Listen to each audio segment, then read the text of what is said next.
며느리가 낯선 남자와 단란주점 앞에 있는 걸 봤습니다.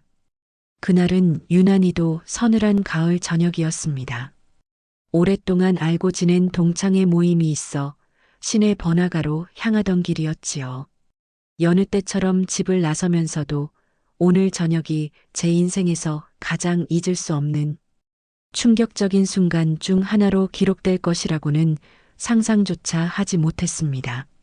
저는 약속 시간보다 조금 일찍 도착하여 주변을 둘러보며 시간을 보내고 있었습니다. 그때였습니다. 문득 제 눈길을 사로잡은 익숙한 얼굴이 있었으니 다름 아닌 제 며느리였습니다. 잘못 봤나 싶어 건물 밖으로 뛰어나와 다시 확인했습니다. 처음에는 제 눈을 의심했습니다.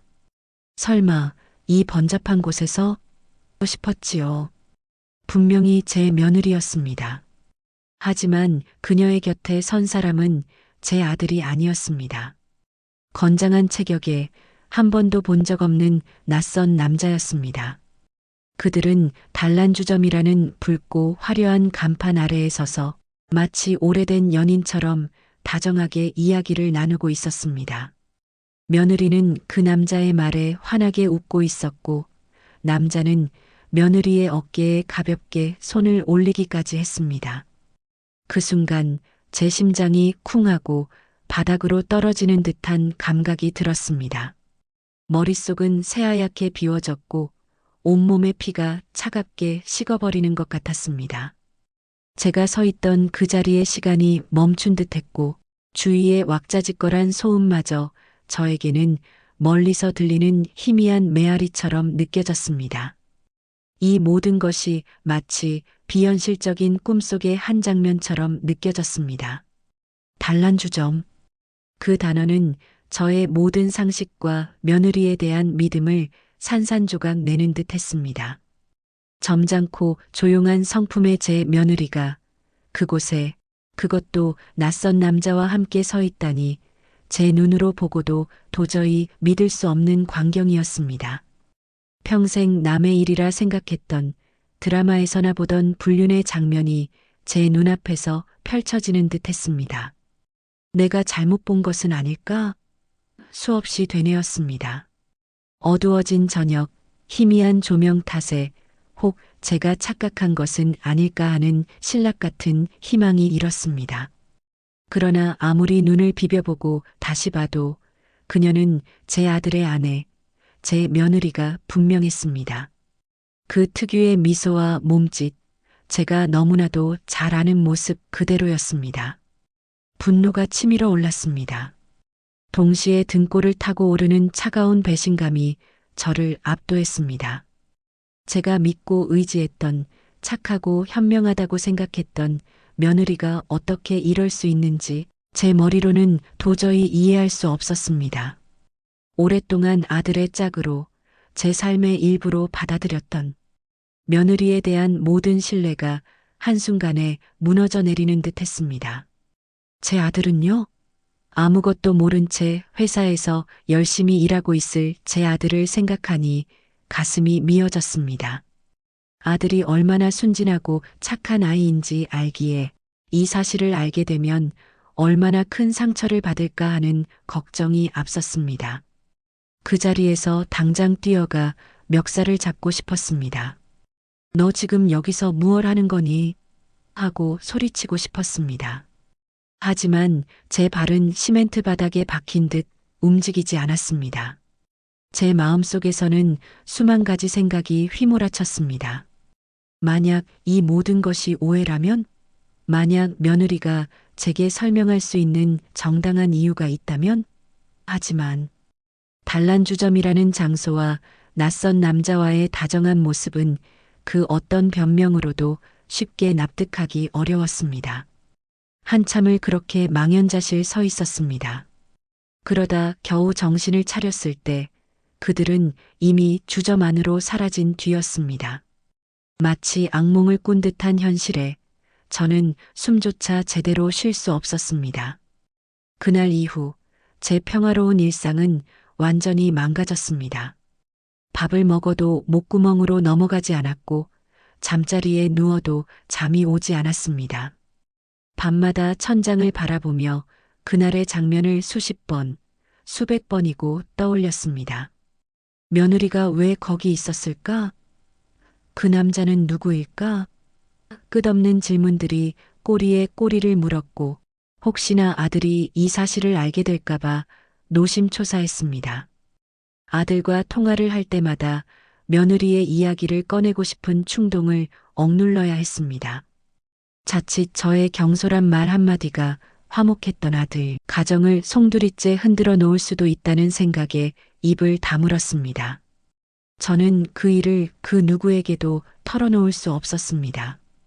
며칠 밤낮을 씨름하며 보내다 결국 저는 제 며느리에게 직접 이 문제를 물어봐야겠다는 결론에 다다랐습니다. 진실이 무엇이든 이 짐을 홀로 짊어지고 살 수는 없었습니다. 그렇게 저는 지난 시간 동안 가슴 깊이 묻어두었던 제 가장 아픈 비밀 이야기를 많은 분들께 작은 위로나 깨달음이 될 수 있기를 바라는 마음으로 시작하려 합니다. 저는 60대 중반의 평범한 모든 희로애락은 오직 가족 중심이었던 삶을 살아왔습니다. 저에게는 남편을 내조하고 아들을 바르게 키우며 행복한 가정을 꾸리는 것이 삶의 가장 큰 가치였습니다. 제 남편은 건축 사업을 통해 저희 가정을 남부럽지 않게 풍요롭게 이끌어 주었습니다. 늘 성실하고 능력 있는 사람이었기에 저는 그 곁에서 아무 걱정 없이 오롯이 가정을 돌보는데 전념하며 흔들림 없는 행복을 누렸습니다. 하지만 5년 전 그렇게 건강하던 남편이 갑작스러운 사고로 세상을 떠났습니다. 마른 하늘의 날벼락 같았던 상실감 속에서도 저는 아들을 바라보며 마음을 다잡았습니다. 제가 흔들리면 남겨진 가족들의 삶마저 뿌리째 흔들릴 것이라는 생각에 이를 악물고 일어섰습니다. 남편이 평생 일군 사업은 자연스럽게 하나뿐인 아들에게 넘어갔습니다. 아들은 어려서부터 책임감이 강하고 영특한 아이였습니다. 처음에는 남편의 사업을 물려받는다는 것이 얼마나 큰 부담이었을까 걱정했지만 아들은 제 예상보다 훨씬 훌륭하게 사업을 이어받아 더욱 번창시켜 나갔습니다. 겉으로 보기에는 이전보다 더 잘 운영하는 듯 보였고 저는 아들이 정말 자랑스러웠습니다. 그리고 제게는 또 하나의 큰 기쁨이 있었으니 바로 제 아들과 착하고 현명한 며느리 그리고 사랑스러운 손주였습니다. 제 며느리는 아들만큼이나 심성이 고와 저희 고부관계는 늘 원만하고 화목했습니다. 저희는 같은 집에 살지는 않았지만 아들 내외가 늘 저를 살뜰히 챙겼고 저 역시 아들 내외와 손주를 보러 자주 아들 집에 방문하거나 제 집으로 불러 식사를 함께하며 왕래가 잦았습니다. 특히 눈에 넣어도 아프지 않을 만큼 사랑스러운 손주가 밝고 건강하게 잘 자라주는 것이 제 삶의 큰 기쁨이자 활력소였습니다. 이렇게 아들도 사업을 잘 운영하고 며느리는 현명하게 가정을 돌보고 손주도 밝게 자라주니 저에게는 더 이상 바랄 것이 없는 완벽한 가정이었습니다. 이 단단하고 견고한 행복이 영원히 지속될 것이라고 굳게 믿었습니다. 그래서 그날 밤 며느리가 단란주점 앞에서 낯선 남자와 함께 서 있는 그 광경이 더욱 저를 혼란스럽게 만들었는지도 모르겠습니다.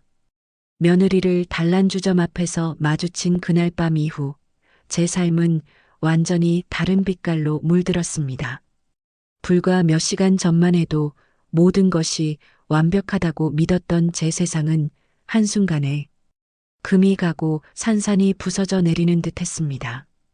붉은 네온사인 아래 낯선 남자와 함께 서 있던 며느리의 모습은 마치 섬뜩한 잔상처럼 제 눈꺼풀 아래 깊이 각인되어 밤낮으로 저를 괴롭혔습니다. 눈을 감으면 그날의 장면이 선명하게 떠올라 숨조차 제대로 쉴 수 없었고 베개에 얼굴을 묻고 길게 한숨을 쉬어도 차갑게 식어버린 마음의 통증은 가시지 않았습니다. 처음에는 그저 제가 착각한 것이라고, 눈이 침침해 잘못 본 것이라고 스스로를 수도 없이 다그쳤습니다. 설마 내 며느리가? 그럴 리가 없어. 자애롭고 현명하며 손주를 끔찍이 아끼던 제 며느리가 그런 부적절한 장소에서, 그것도 다른 남자와 함께 있었다는 것은 제 상식으로는 도저히 납득할 수 없는 일이었습니다. 아들 부부는 저와 따로 살고 있었지만 매주 한두 번은 얼굴을 보는 사이였습니다. 아들이 찾아오거나 제가 아들 집에 반찬을 들고 방문하는 날이면 저는 애써 아무렇지 않은 척 며느리를 대해야 했습니다. 며느리는 평소와 다름없이 저를 밝게 맞아주었고 손주도 할머니 왔다며 제 품에 달려들었습니다. 겉으로는 화기애애한 대화가 오갔지만 제 마음속은 온통 혼란과 의심으로 가득했습니다. 저도 모르게 며느리의 일거수일투족을 살피게 되었습니다. 눈빛은 어디를 향하는지, 웃음소리에는 진심이 담겨 있는지, 휴대전화를 만지작거릴 때의 표정은 어떤지, 아주 사소한 것들까지 촉각을 곤두세웠습니다. 저를 보는 며느리의 눈빛에도 혹시나 죄책감이나 불안감이 서려 있지는 않은지 확인하려 애썼습니다. 하지만 며느리는 여전히 한결같았고 그 모습에 저는 더욱 혼란스러워졌습니다. 내가 정말 잘못 본 것인가? 어쩌면 며느리에겐 내가 알지 못하는 불가피한 사정이 있었던 것일까? 하는 생각과 함께 다시금 강렬한 의심이 파도처럼 밀려오기를 반복했습니다. 저는 며느리에게 제가 보았던 것을 직접 물어보고 싶었습니다. 너 혹시 그때 그곳에 있었니? 옆에 있던 남자는 누구였니? 하고요. 하지만 목구멍까지 차오른 말은 밖으로 쉬이 나오지 않았습니다. 만약 제 의심이 사실이라면 그 순간부터 아들 부부의 가정은 뿌리째 흔들릴 것이 뻔했습니다. 저희 아들이 얼마나 순진하고 여린 마음을 가졌는지 저는 너무나도 잘 알고 있었습니다. 믿었던 아내에게 배신당했다는 사실을 알게 되면 그 충격을 감당하지 못할 수도 있다는 두려움이 저를 짓눌렀습니다. 이전에는 며느리가 늦게 귀가해도 친구들과의 모임이 길어졌나 보구나 하고 대수롭지 않게 넘겼습니다. 며느리가 주말에 이유를 대며 외출하는 날이 있어도 아이가 커서 개인적인 시간이 필요하겠지 하고 이해하려 노력했습니다. 하지만 이제는 모든 것이 의심스러웠습니다. 며느리의 모든 행동이 저에게는 수상한 신호로 다가왔습니다. 지난번 아들 집에 갔을 때 며느리가 통화를 하다가 제가 거실로 나오자마자 황급히 전화를 끊고 어색하게 웃었던 일도 떠올랐습니다. 그때는 그저 우연이겠거니 했는데 지금은 모든 것이 제가 봤던 그 장면과 연결되는 것만 같았습니다. 밤마다 머릿속으로 아들의 회사 근처 단란주점을 검색해 보기도 했습니다. 며느리가 그곳에 있을 만한 이유를 찾기 위해서였지만 뚜렷한 답은 얻을 수 없었습니다. 그럴수록 의심의 뿌리는 더욱 깊어져 갔습니다. 특히 며느리의 휴대폰 사용이 눈에 띄게 늘었다는 것을 깨달았습니다. 아들 집에 방문했을 때 며느리는 늘 저와 도란도란 이야기를 나누며 제 곁을 지키곤 했습니다.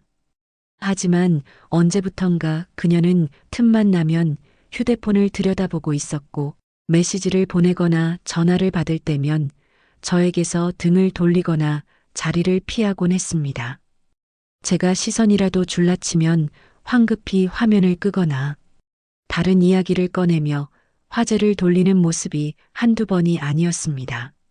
한 번은 식사를 함께 하다가 며느리의 휴대폰이 울렸는데 화면을 흘끗 보니 팀장님이라는 이름이 떠 있었습니다. 저녁 늦은 시간, 그것도 주말에 팀장님과의 전화라니. 직장일이라면 아들에게서도 자주 들어서 아는 내용일 텐데 굳이 저렇게 조심스러워할 필요가 있나? 하는 의아함과 함께 불안한 의심의 싹이 다시금 고개를 들었습니다. 며느리와 아들 사이에 잦아진 다툼 소리도 제 신경을 긁었습니다.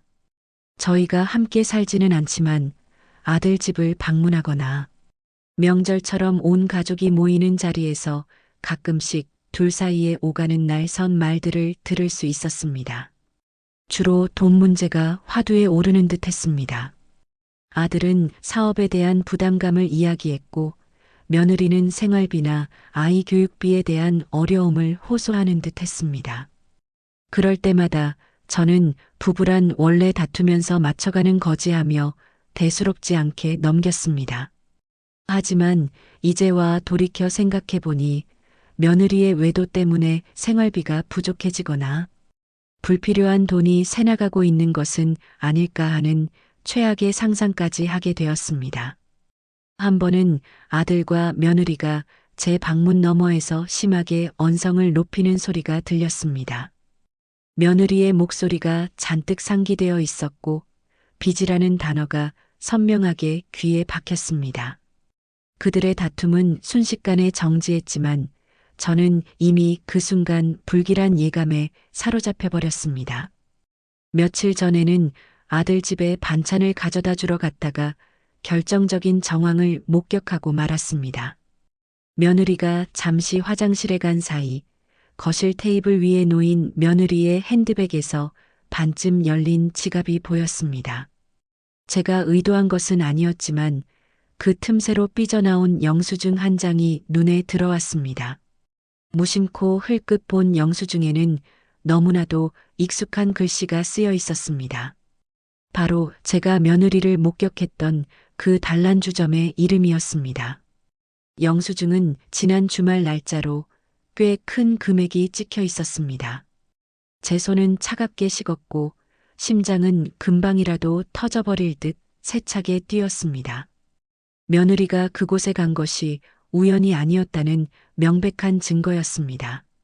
팀장님이라는 이름으로 위장된 그 남자가 그 단란주점에서 며느리와 함께 술을 마셨다는 말입니까? 제 머릿속은 뒤죽박죽이 되어버렸고 아무것도 생각할 수 없었습니다. 들킬까봐 재빨리 영수증을 제자리에 밀어넣고 아무렇지 않은 척 했지만 이미 제 심장은 폭풍우가 몰아치는 바다 한가운데에 던져진 작은 조각배와 같았습니다. 이 모든 정황들이 며느리의 외도를 가리키는 것만 같았습니다. 이제 더 이상 착각이겠지, 오해일 거야 하며 스스로를 속일 수가 없었습니다. 가끔씩 며느리의 얼굴에서 죄책감이나 불안감이 스치는 듯한 미묘한 표정을 읽을 때면 제 의심은 더욱 확고한 믿음으로 변해갔습니다. 저는 며느리의 외도를 거의 확신하게 되었습니다. 하지만 이 사실을 아들에게 어떻게 알려야 할까요? 착하디 착한 제 아들이 이 모든 것을 감당할 수 있을까요? 아들의 가정이 산산조각 나는 모습을 제 눈으로 보아야 한다는 생각에 밤마다 잠 못 들고 뒤척였습니다.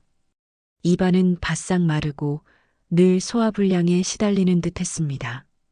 제가 알던 평화로운 일상은 완전히 사라지고 저는 이 진실이라는 거대한 폭탄을 언제 어떻게 터뜨려야 할지 아니면 영원히 혼자 짊어지고 가야 할지 기로에 놓인 듯 했습니다. 제 아들이 가장 행복해야 할 시기에 이런 엄청난 고통을 겪어야 한다는 사실이 제 가슴을 갈기갈기 찢어 놓았습니다. 영수증을 통해 며느리의 단란주점 출입 사실을 거의 확신하게 된 이후 저는 밤잠을 설치는 나날을 보냈습니다. 머릿속은 온통 복잡한 실타래처럼 엉켜 있었고 그 매듭을 어떻게 풀어야 할지 알 수 없었습니다. 아들을 볼 때마다 손주를 품에 안을 때마다 제 마음속에는 이 끔찍한 진실을 어떻게 해야 할까 하는 질문이 메아리 쳤습니다. 매 순간 저의 가슴을 짓누르는 고통은 감당하기 힘들었습니다. 혼자 감당하는 것은 한계가 있었습니다. 저는 이 비밀을 홀로 짊어진 채 더 이상 숨 쉴 수 없다는 것을 깨달았습니다. 저는 이제 이 고통스러운 의심의 늪에서 벗어나기 위해서라도 반드시 진실을 확인해야 한다는 결심을 굳혔습니다. 내 눈으로 직접 본 것이니 더 이상 미룰 수 없다는 생각이 제 모든 두려움을 삼키는 듯 했습니다. 그 용기는 저를 이토록 괴롭히는 상황을 종식시키기 위한 절박함에서 비롯된 것이었습니다. 어떻게 해야 며느리와 단둘이 깊은 이야기를 나눌 수 있을까 고민하기 시작했습니다. 아들이 있을 때 불쑥 꺼낼 수도 없는 노릇이고 그렇다고 무턱대고 며느리에게 다그칠 수도 없었습니다. 저는 며느리를 화나게 하거나 또는 저의 추측이 자칫 큰 오해를 불러일으킬 수도 있다는 생각에 매우 조심스러웠습니다. 한동안 저는 아들 집을 방문할 때마다 혹은 며느리가 제 집으로 손주를 데리고 올 때마다 그녀의 표정이나 행동에서 무언가 진실을 이야기하고 싶어 하는 듯한 신호는 없는지 예의주시했습니다. 며느리 역시 저와 눈이 마주칠 때면 가끔 불편한 기색을 내비치는 듯 했고 통화를 할 때도 이전보다 더 조심스러운 어투를 사용하곤 했습니다.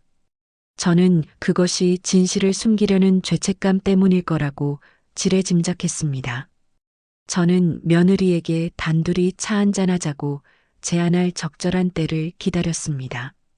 주말 아침 아들이 잠시 손주를 데리고 마트에 가거나 며느리가 제 집에 반찬을 가져다 주러 오는 순간 등 여러 가지 시나리오를 머릿속으로 그려보았습니다.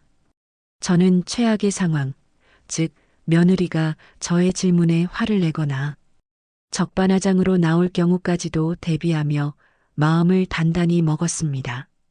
하지만 동시에 혹시라도 며느리가 진심으로 반성하고 용서를 구한다면, 저의 오해를 풀어준다면 기꺼이 모든 것을 용서해줄 마음의 준비도 하고 있었습니다.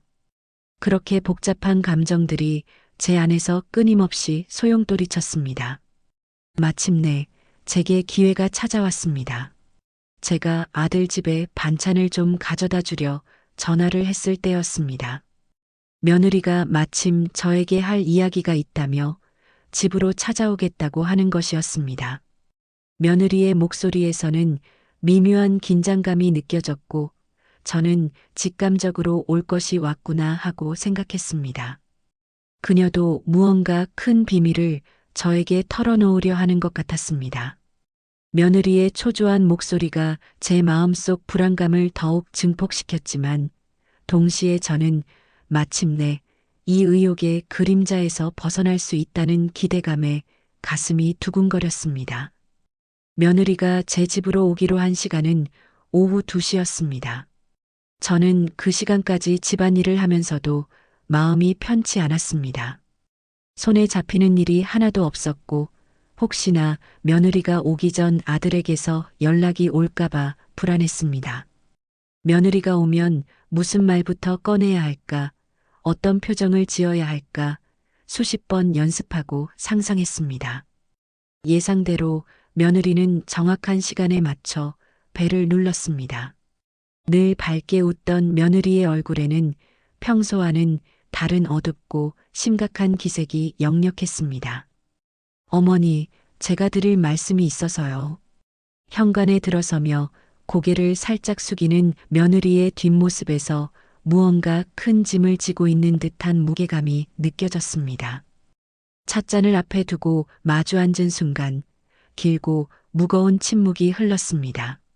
며느리의 눈은 이미 촉촉하게 젖어 있었고 저는 그녀가 꺼낼 이야기가 무엇이든 제 의심이 진실이든 아니든 이 모든 상황이 그리 순탄치만은 않을 것임을 예감했습니다.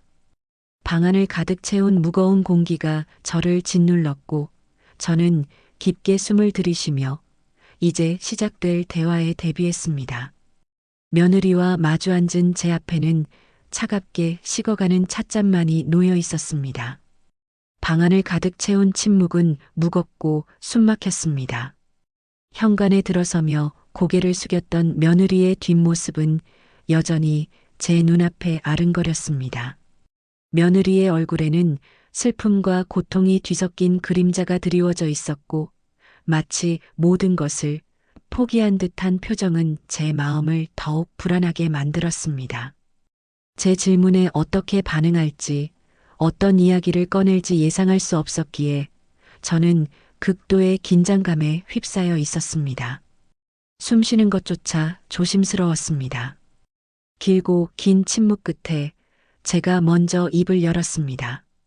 제 목소리는 제가 생각했던 것보다 훨씬 더 떨리고 있었습니다. 내가 온다고 해서 이렇게 차려놓긴 했다만 무슨 이야기를 하고 싶어서 이렇게 왔는지 혹시 내가 아는 그것과 관련 있는 이야기는 아니겠지? 최대한 감정을 억누르며 돌려 말하려 애썼지만 이미 제 얼굴에는 모든 의심과 고통이 드러나 있었을 것입니다. 며느리는 제 질문에 답하지 못하고 그저 두 손을 깍지 낀 채 고개를 떨구고 있었습니다. 그 모습은 저의 의심을 더욱 확고하게 만드는 듯 했습니다. 저는 심호흡을 한 번 하고 이번에는 좀 더 직접적으로 물었습니다. 사실은 말이다. 얼마 전 내가 밤늦게 동창 모임에 갔다가 너를 보았다. 어떤 남정네와 함께 단란주점 앞에서 말이다. 어찌된 영문인지 내게 이야기를 해줄 수 있겠니? 제 목소리는 이미 떨림을 넘어 희미하게 갈라져 나오고 있었습니다. 며느리는 제 말이 끝나자마자 천천히 고개를 들었습니다.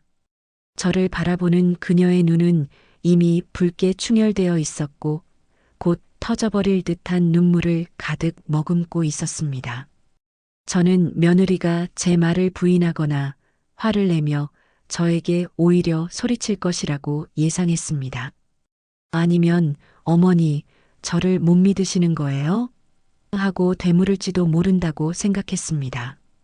하지만 며느리의 반응은 제 예상과는 완전히 달랐습니다. 며느리는 한마디 변명도 하지 않은 채 그저 깊은 한숨을 내쉬더니 제 눈을 똑바로 바라보며 천천히 고개를 끄덕였습니다. 그 순간 제 심장은 발밑으로 쿵 하고 내려앉는 듯 했습니다. 머릿속이 새하얘졌습니다. 믿고 싶지 않았던 저의 의심이 며느리의 그 작은 고갯짓 하나로 차가운 현실이 되어 저를 덮쳤습니다. 배신감과 함께 말로 형언할 수 없는 슬픔과 공포가 저를 휘감았습니다. 도대체 왜? 수많은 질문이 목구멍까지 차올랐지만 차마 밖으로 내뱉을 수 없었습니다. 제 가슴 속에서는 격렬한 폭풍이 몰아쳤지만 저는 애써 침착함을 유지하려 했습니다. 며느리가 고개를 끄덕인 그 순간 저는 그녀의 모든 죄를 사할 수도 혹은 그 자리에서 뛰쳐나가고 싶을 만큼의 배신감에 몸을 떨어야 할지도 모른다는 상반된 감정에 휩싸였습니다. 하지만 며느리의 얼굴에서 읽히는 것은 죄책감과 당혹감뿐만이 아니었습니다. 그곳에는 깊은 체념과 제가 알 수 없는 또 다른 종류의 슬픔이 가득했습니다. 마치 그녀가 무언가 거대한 짐을 홀로 짊어지고 감당해 온 듯한 고통의 그림자였습니다. 며느리는 다시 고개를 떨구었습니다.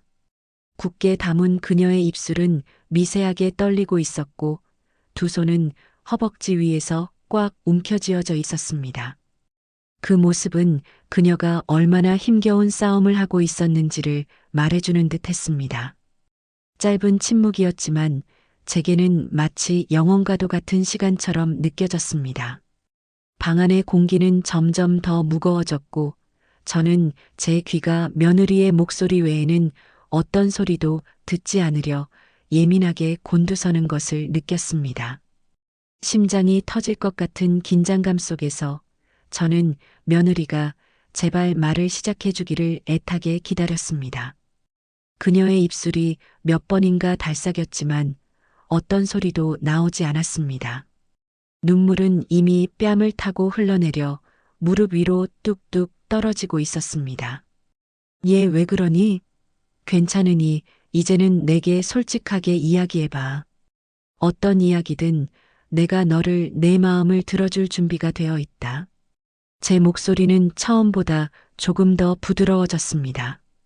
며느리의 침묵은 제 가슴을 짓눌렀고 그 무거운 공기를 깨뜨릴 단 하나의 목소리를 갈망했습니다.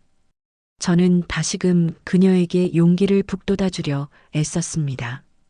그때 그 일에 대해 왜 그랬는지, 내가 왜 그랬는지 내게 이야기해 줄 수 있겠니? 제 말을 들은 며느리는 고통스러운 듯 한숨을 크게 내쉬었습니다. 그리고는 떨리는 목소리로 겨우 한마디를 어렵게 뱉어냈습니다. 어머니 드릴 말씀이 있어요, 실은. 그녀의 목소리는 너무나도 작게 들렸지만 제 귀에는 벼락처럼 울렸습니다. 저는 숨을 들이켰고 그녀의 다음 말을 기다렸습니다. 방 안은 다시금 침묵에 잠겼지만 이전과는 다른 폭풍전의 고요함 같은 긴장감이 가득했습니다. 며느리는 잠시 망설이더니 길게 심호흡을 했습니다. 그리고는 눈물을 훔치며 힘겹게 말을 이어갔습니다. 어머니 사실은 지금 그이 사업이 상황이 너무 안 좋아요. 그 말은 마치 마른 하늘의 날벼락 같았습니다. 저는 제 귀를 의심했습니다. 사업이 어렵다니? 아들이 사업을 그렇게 잘 해나가고 있는데?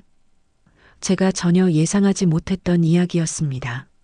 제 아들은 언제나 활기찬 목소리로 사업 이야기를 했고 주말마다 가족과 함께 즐거운 시간을 보내곤 했습니다.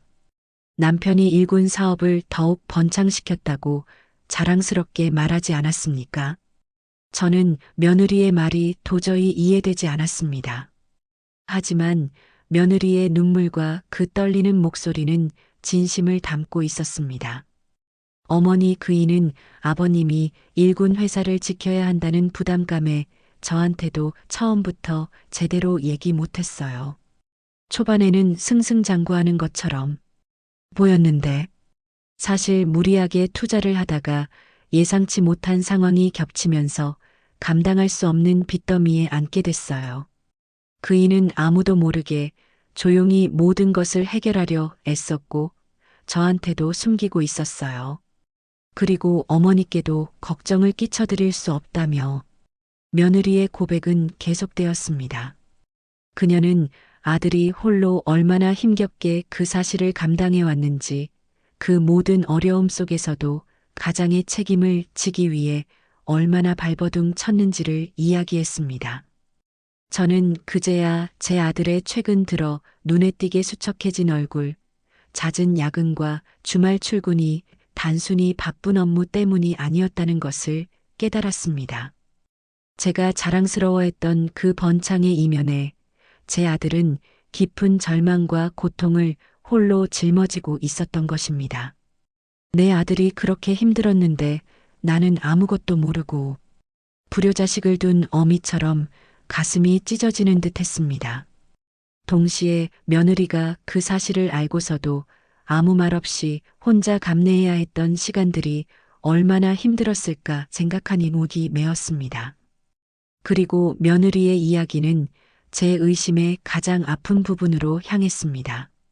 우연히 아르바이트 공고를 봤어요. 단란주점에서 단순 서빙을 하는 일인데 늦은 시간에 잠깐 일해도 시급을 많이 주고 바로 준다기에 지후 학원비를 마련할 수 있다는 생각뿐 다른 생각은 아무것도 하지 못했어요. 그 남자는 그저 제가 담당했던 손님이었어요. 어머니, 저 정말로 그 일을 배신한 게 아니에요. 며느리의 말은 끝내 울음으로 변했습니다. 저를 똑바로 마주보지 못하고 고개를 숙인 채 그녀는 서럽게 울음을 터뜨렸습니다. 저는 아무 말도 할 수 없었습니다. 제 머릿속에는 며느리의 마지막 말이 메아리 쳤습니다.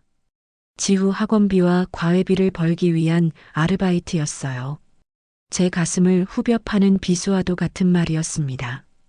저는 제가 그동안 얼마나 어리석었는지를 깨달았습니다. 저는 며느리를 의심하고 추악한 상상을 했으며 심지어는 그녀를 미워하기까지 했습니다. 그런데 그녀는 지우를 위해 그리고 아무것도 모르고 힘들어했을 아들을 위해 홀로 끔찍한 부담을 감내하고 있었던 것입니다. 배신감은 눈 녹듯 사라졌고 그 자리를 메운 것은 지독한 죄책감과 후회였습니다. 동시에 며느리에 대한 한없는 미안함과 연민이 물밀듯이 밀려왔습니다. 세상에 이 어린 며느리가 그 모진 시선을 견뎌내며 아들을 대신해 가장의 짐을 지고 있었단 말입니까? 얼마나 외로웠을까요? 얼마나 두려웠을까요? 얼마나 자신의 모습을 비참하게 여겼을까요?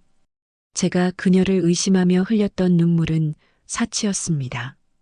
저는 며느리에게 아무런 말도 할 수 없었습니다. 그저 무릎에 떨어진 그녀의 뜨거운 눈물을 바라보며 하염없이 울었습니다. 제가 해야 할 말은 오직 미안하다는 한마디뿐이었습니다. 하지만 그 말조차 목구멍까지 차올라 오지 않았습니다. 사랑하는 아들이 혼자 힘들어했던 사실을 어머니인 제가 뒤늦게나마 알게 된 아픔과 그 아픔 때문에 고통받던 며느리를 비난했던 제 무지에 대한 고통이 뒤섞여 제 심장을 짓눌렀습니다. 제가 믿었던 평화로운 가정은 한순간에 와르르 무너져 내렸습니다. 하지만 그 잔해 속에서 저는 제가 며느리에 대해 얼마나 잘못된 편견을 가지고 있었는지, 그리고 가족이라는 이름 아래 얼마나 많은 오해와 고통이 숨어 있었는지를 처절하게 깨달았습니다. 눈물이 앞을 가려 며느리의 얼굴조차 제대로 볼 수 없었습니다. 제 입에서는 오직 한 단어만이 겨우 흘러나왔습니다. 미안하다, 내가 정말 미안하다. 제 목소리는 한없이 잠겨 있었고 눈물과 함께 뜨겁게 쏟아져 내렸습니다. 저의 눈물은 며느리를 향한 사과이자 뒤늦게야 아들의 고통을 알게 된 어미로서의 통곡이었습니다.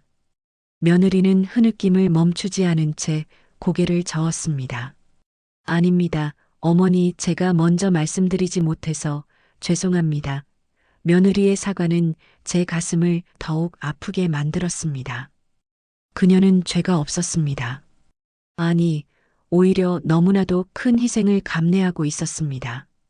저와 아들을 위해, 지우를 위해 모든 것을 감당하고 있던 것이었습니다. 한참을 그렇게 며느리와 함께 울었습니다. 모든 감정의 응어리가 눈물과 함께 씻겨 내려가는 듯 했습니다. 눈물은 죄책감을 씻어내고 그 자리에 새로운 결심의 불씨를 지펴주었습니다. 제가 그동안 품었던 의심과 오해는 산산조각 났지만 그 파편들 속에서 저는 진정한 가족의 의미를 다시금 깨닫게 되었습니다. 며느리의 희생은 이 가정이 무너지지 않도록 붙잡고 있던 마지막 보루였던 것입니다.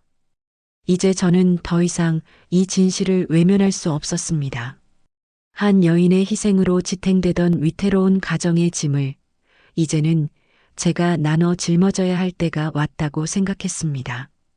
제 아들도 너무나 불쌍했습니다. 가장으로서의 자존심 때문에 부모인 저에게조차 그 고통을 숨겨야 했던 아들의 마음이 얼마나 외롭고 힘겨웠을까요?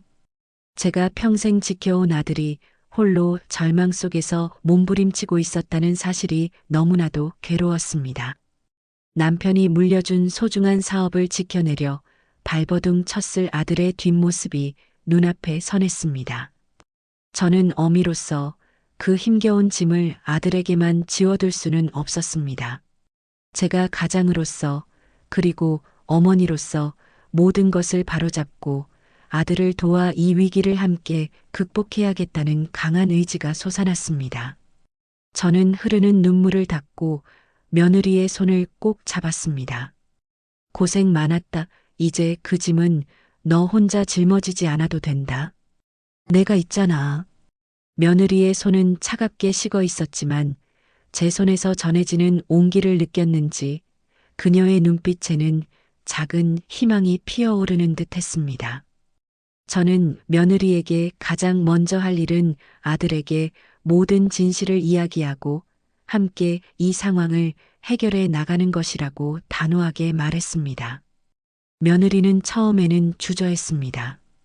아들의 자존심을 걱정하는 듯 했습니다. 하지만 저는 아들이 더 이상 혼자 힘들어하게 둘 수 없다고 설득했습니다. 어머니와 아내가 함께 모든 것을 감당하겠다고 하면 아들도 분명 큰 힘을 얻을 것이라고요. 그날 저녁 저는 며느리와 함께 아들을 집으로 불렀습니다. 식탁에 앉은 아들의 얼굴은 피곤에 절어 있었습니다.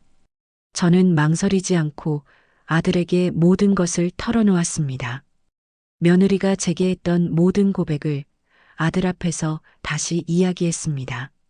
제가 며느리를 의심했던 과거의 어리석음부터 시작하여 며느리의 헌신과 희생, 그리고 아들이 혼자 감내해온 고통스러운 진실까지 한치의 망설임도 없이 담담하겐 때로는 울컥하며 쏟아냈습니다. 제 이야기가 이어지는 동안 아들의 표정은 점차 일그러졌습니다.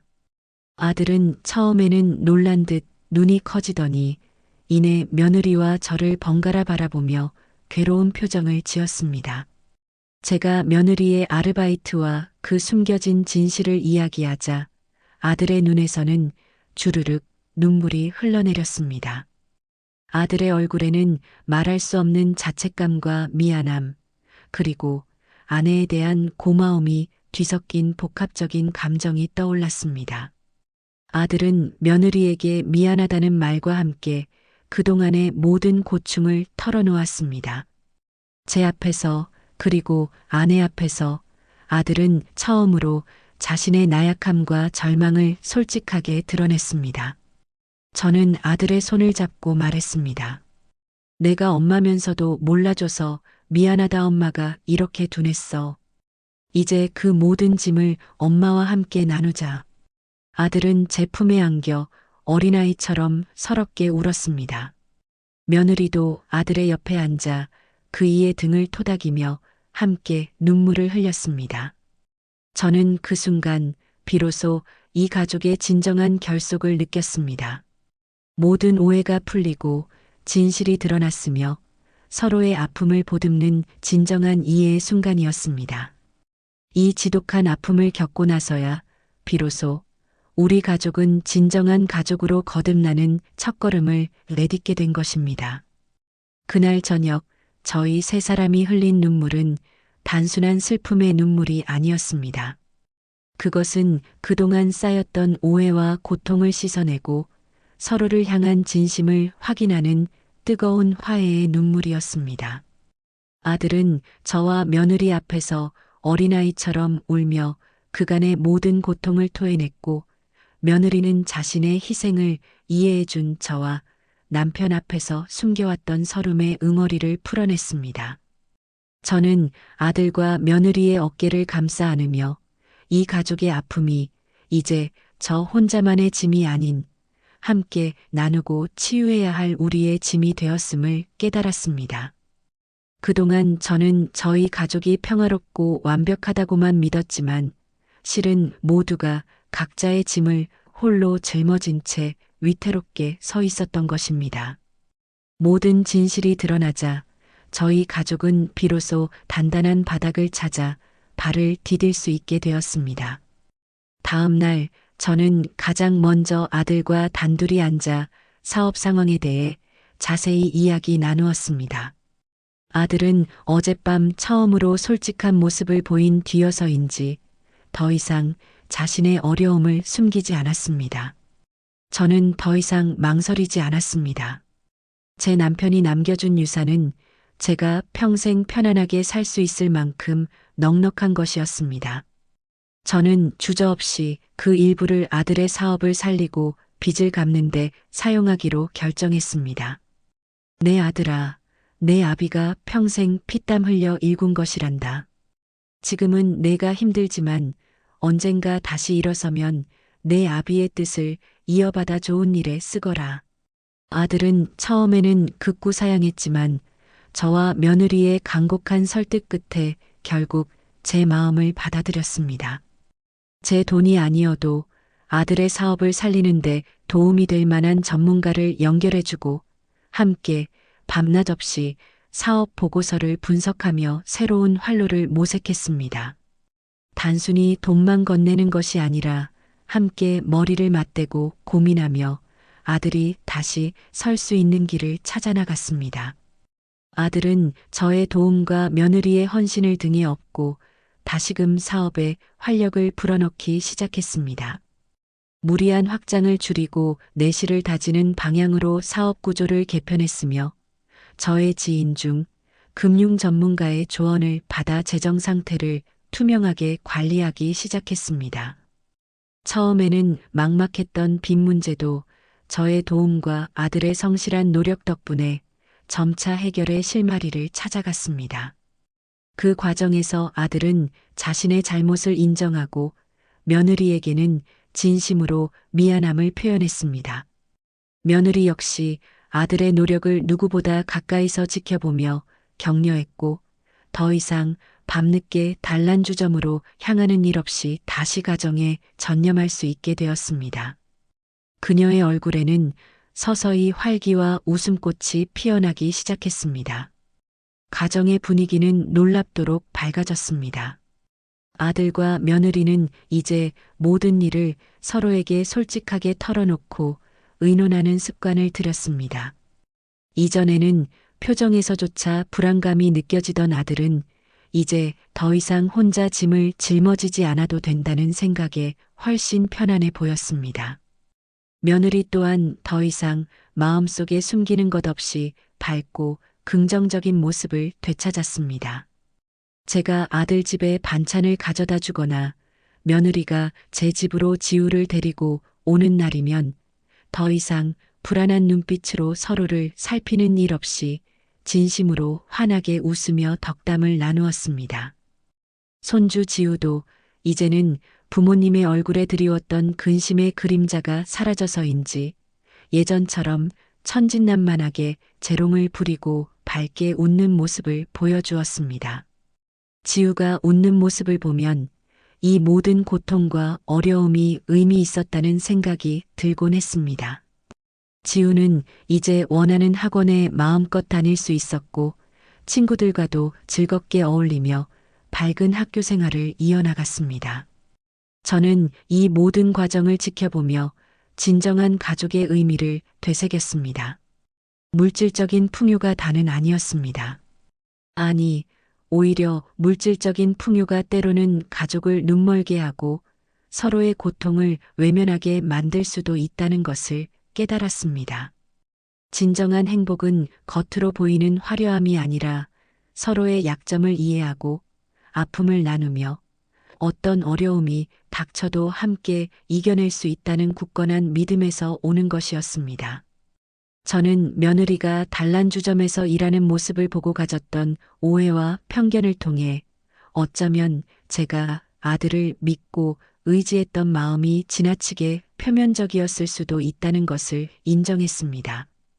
며느리와의 오해가 풀리고 아들의 고통스러운 진실이 드러나면서 저희 가족은 훨씬 더 깊고 단단한 사랑과 신뢰로 연결되었습니다. 사건이 마무리된 지 벌써 반년이 넘는 시간이 흘렀습니다. 지금 저는 따스한 햇살이 드는 거실에 앉아 이 이야기를 마무리하고 있습니다. 여전히 가끔 그날의 충격적인 기억, 즉 며느리가 낯선 남자와 함께 단란주점 앞에 서 있던 모습이 불쑥불쑥 떠오르곤 합니다. 하지만 이제는 그 기억이 저를 괴롭히거나 불안하게 만들지 않습니다. 오히려 그 아픈 기억이 저희 가족을 더욱 단단하게 묶어준 소중한 경험이 음을 담담히 고백할 수 있습니다.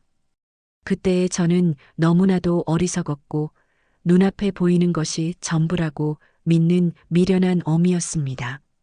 하지만 그 사건을 통해 저는 진실이라는 것이 얼마나 복잡하고 다양한 얼굴을 하고 있는지, 그리고 사랑하는 사람에게는 섣부른 판단 대신 무한한 신뢰와 이해가 필요하다는 것을 뼈저리게 배웠습니다. 저는 더 이상 아들에게나 며느리에게나 어떤 것도 숨김없이 이야기합니다. 아들도 사업에서 조금이라도 어려운 일이 생기면 이제는 저에게 먼저 터놓고 상의합니다. 혼자 끙끙 앓으며 고민하던 모습은 더 이상 찾아볼 수 없습니다.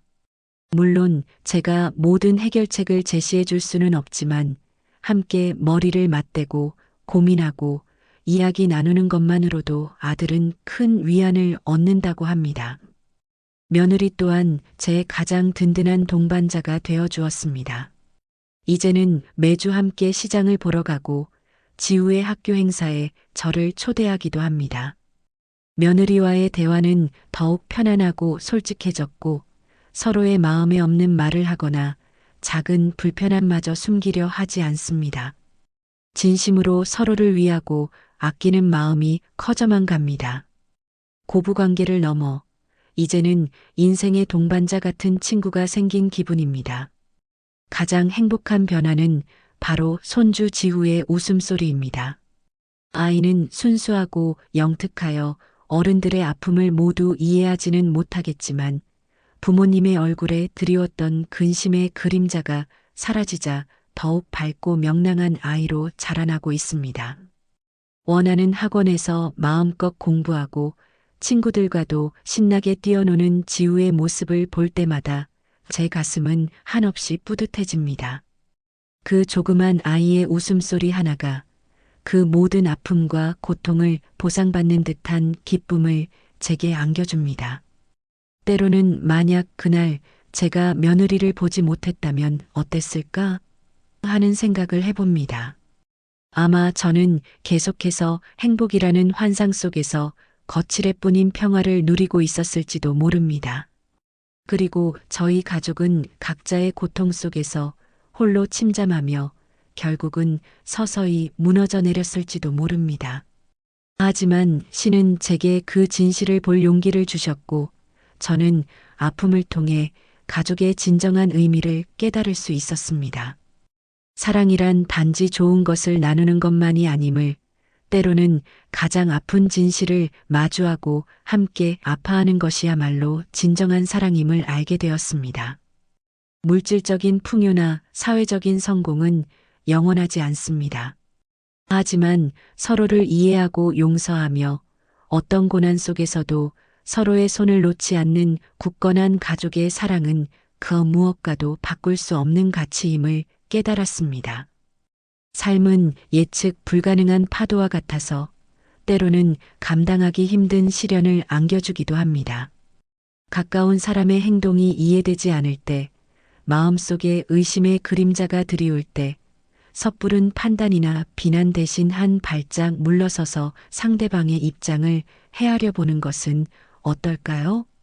어쩌면 여러분이 알지 못하는 아픈 진실이 그 뒤에 숨어 있을지도 모릅니다. 겉으로 보이는 것만이 다가 아님을, 그리고 진정한 가족은 서로의 약점을 품어주고 부족함을 채워주며 함께 성장하는 것임을 저는 감히 말씀드리고 싶습니다.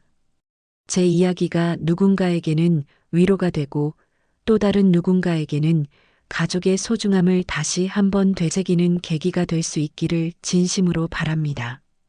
평화롭고 행복한 가정은 그냥 주어지는 것이 아니라 끊임없이 노력하고 이해하며 서로에게 진실할 때 비로소 완성되는 그림 같다는 것을 저는 제 삶을 통해 배웠습니다. 부족한 제 이야기를 끝까지 들어주셔서 정말 감사합니다. 지금까지 은빛 라디오였습니다. 앞으로 더 재미있고 감동적인 이야기로 찾아뵙겠습니다. 구독과 좋아요도 부탁드립니다. 행복한 하루 되세요.